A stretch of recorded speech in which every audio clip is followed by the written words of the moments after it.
हम लक्ष्मी चौधरी अहाँ सब गोटे के प्रणाम करे छी। आई हम एकटा वर के परछन गाबि रहल छी। गीत नीक लागत तऽ लाइक शेयर सब्सक्राइब करब और अनुरोध अछि जे एहि चैनल के सब्सक्राइब कऽ हमरा प्रोत्साहित करू। धन्यवाद। नींदिया के मातल दुल्हा झुकी झुकी जाई है।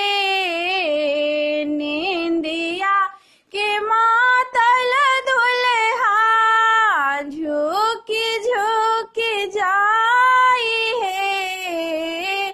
आगू भाई रानी सुनैना परिछु जमाई है।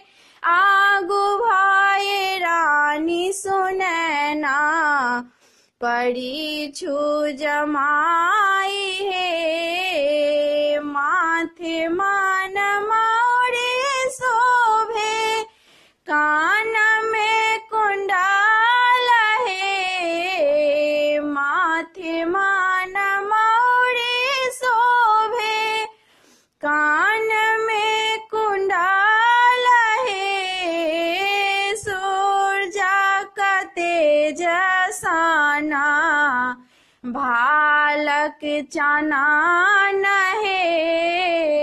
सूरज का तेज साना भालक चानन है। आगू भाई रानी सुनैना परिछु जमाई है। लाल लाल डलवा में सजल दूभी धान है। लाल लाल डलवा में सजल दूभी धान है।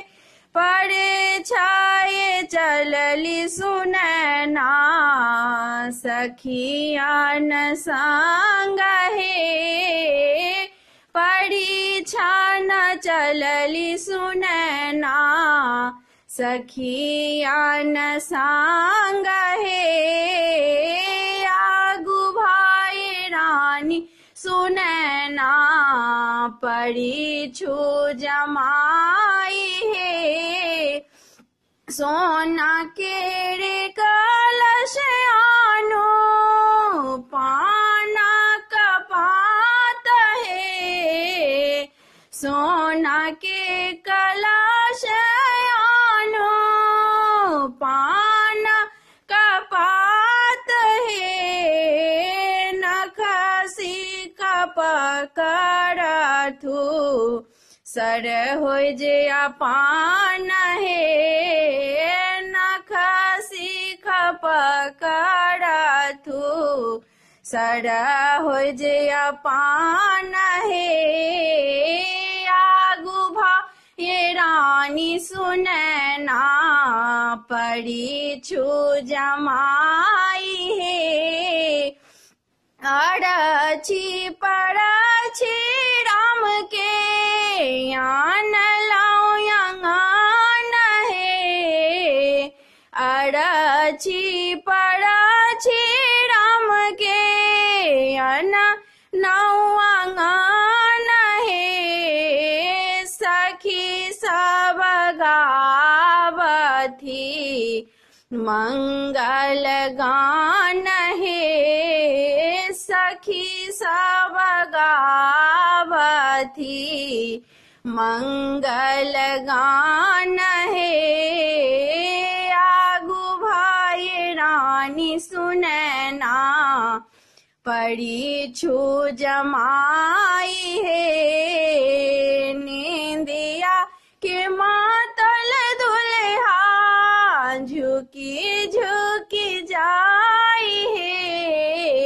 नींदिया के मातल दुल्हा झुकी झुकी जाई है।